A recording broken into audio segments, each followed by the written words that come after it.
은혜로 믿고 얻는 영생. 다시 한 번 더 읽어볼게요. 오늘은 제목이지만 주제도 됩니다. 이 말씀, 은혜로 믿고 얻는 영생이라는 말을 마음속에 간직하며 한번 말씀을 들어보시도록 하겠습니다. 성경 구절 요한복음 3장 16절 말씀인데 함께 읽도록 하겠습니다. 시작. 네, 이처럼 세상을 사랑하사 독생자를 주셨으니 이는 그를 믿는 자마다 멸망하지 않고 영생을 얻게 하려 하심이라. 요한복음 3장 16절 말씀. 아멘. 이 말씀은 하나님이 우리를 얼마나 사랑하시는지, 그리고 우리가 어떻게 영생을 얻을 수 있는지를 함축적으로 표현하고 있는 말씀입니다. 니고데모라는 사람이 있었습니다.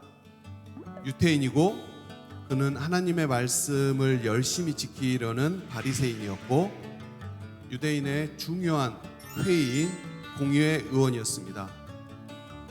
그리고 사람들이 보기에도 성경을 많이 알고 신앙생활을 잘하는 사람으로 보였습니다. 하지만 마음속에 공허함이 있었던 것 같습니다. 니고데모는 예수님이 행하신 여러 기적들을 들어서 알고 있었습니다. 그래서 하나님이 함께 하시지 않으면 이런 일이 일어나지 않는다고 생각을 했고, 그래서 어느 날 밤 조용히 예수님을 찾아갔습니다.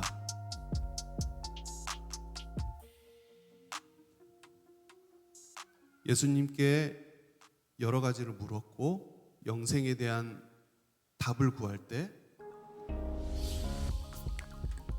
예수님의 대답은 사람이 거듭나지 아니하면 하나님 나라를 볼 수 없다.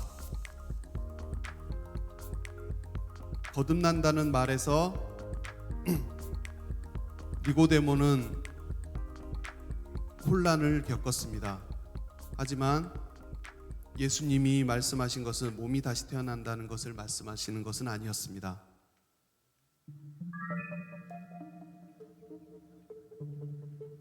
육의 다시 태어남과 영의 영적으로 다시 태어남을 헷갈리는 상황이죠. 니고데모는 예수님의 말씀을 이해하지 못했습니다.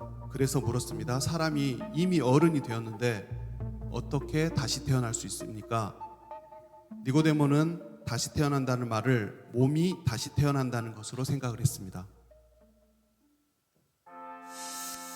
예수님은 다시 태어난다는 말의 뜻을 설명해 주셨습니다.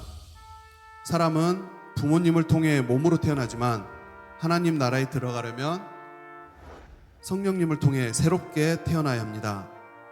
이것을 우리는 거듭남이라고 말합니다.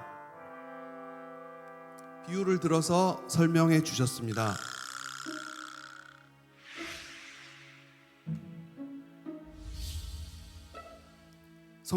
예수님은 성령님을 바람에 비유하셨습니다. 바람은 눈에 보이지 않지만 나뭇잎이 흔들리고 시원한 느낌이 들며 바람이 분다는 것을 알 수 있습니다. 성령님도 보이지 않지만 우리의 마음과 삶을 조금씩 하나님께 가까이 바꾸십니다. 여기서 니고데모의 사례로 안다는 것과 믿는다는 것이 같지 않다는 것을 알 수 있습니다. 니고데모는 성경을 많이 아는 사람이었습니다. 그러나 예수님의 말씀대로 말씀을 바로 이해하지 못하였고 하나님의 말씀을 머리로만 아는 것이 아니라 성령님의 도우심을 깨닫고 믿음으로 받아들여야 하기 때문에 당장 이해가 되지 않았던 것입니다. 예수님은 아직 니고데모가 이해를 못하는 것을 아시고 구약의 놋뱀 이야기를 해주셨습니다. 예수님은 니고데모가 이해할 수 있도록 사례를 들어서 말씀을 해주셨는데, 이스라엘 백성이 하나님께 불평하다가 불뱀에 물렸고 하나님은 장대 위에 놋뱀을 바라보라고 하셨습니다. 말씀을 믿고 바라본 사람은 살았습니다. 이 사례는 예수님 자신의 이야기도 됩니다. 예수님은 자신도 놋배처럼 높이 들릴 것이라고 말씀하셨습니다. 이것은 예수님께서 십자가에 달리실 것을 가리킵니다. 죄로 죽을 수밖에 없는 우리를 살리시기 위해 예수님은 십자가에 달리신 것입니다. 요한복음 3장 16절은 하나님의 구원 계획을 알려줍니다. 하나님은 세상을 사랑하셔서 하나뿐인 아들 예수님을 보내주셨습니다. 그리고 예수님을 믿는 사람은 멸망하지 않고 영생을 얻게 하셨습니다.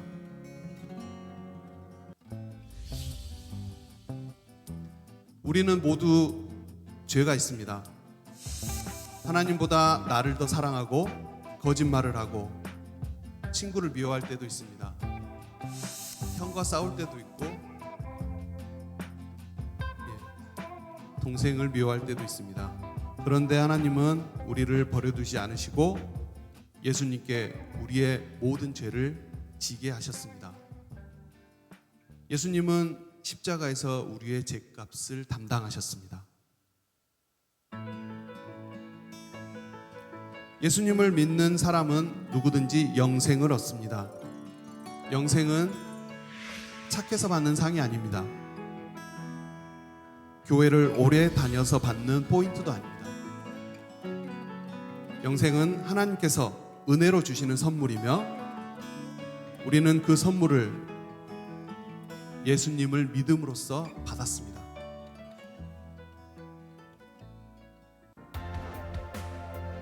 믿지 않는 사람들에게 경고가 있었습니다. 예수님은 하나님의 아들을 믿지 않는 사람은 심판을 받는다고 말씀하셨습니다. 이 말씀은 겁을 주기 위해서가 아닙니다. 예수님을 믿는 길만이 참된 생명의 길임을 알려주시는 사랑의 경고입니다. 니고데모는 의문을 가졌고 질문을 드렸습니다. 그리고 이해되지 않는 답을 얻었지만 이제 이해를 하고 믿음으로 예수님의 제자가 되었습니다.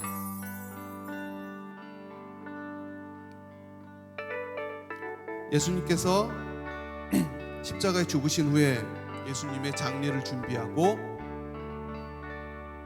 이런 행동을 봤을 때 예수님의 제자로 분명해 보입니다.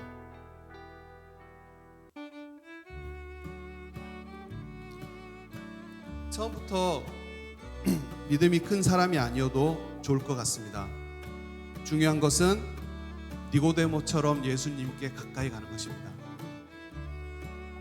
이미 예수님을 믿는 친구들은 감사하며 살고 있습니다. 아직 믿음이 분명하지 않은 친구들은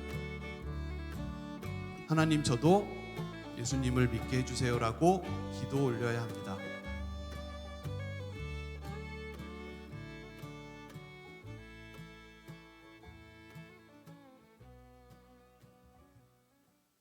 세 가지 당부드릴 게 있어서 끝부분에 말씀드리겠습니다.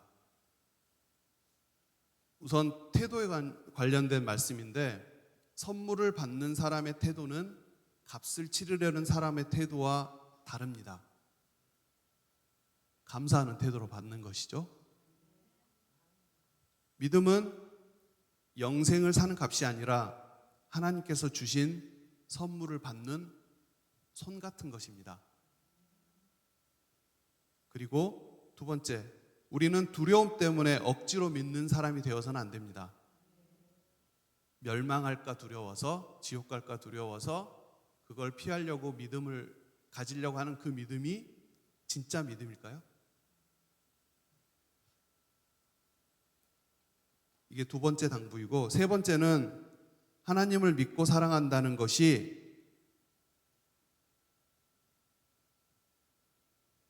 약간 진정성을 가지려면 부모님도 같이 사랑하고 믿어야 됩니다.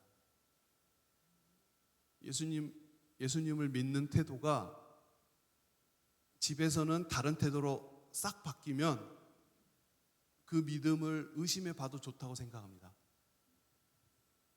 그래서 서로 다른 태도가 아니라 예수님을 믿음으로 부모님을 존경하고 믿고 사랑하고 친구들도 믿어주고 그리고 사랑하고 그리고 형제간에 화목할 수 있는 것이라고 생각을 합니다.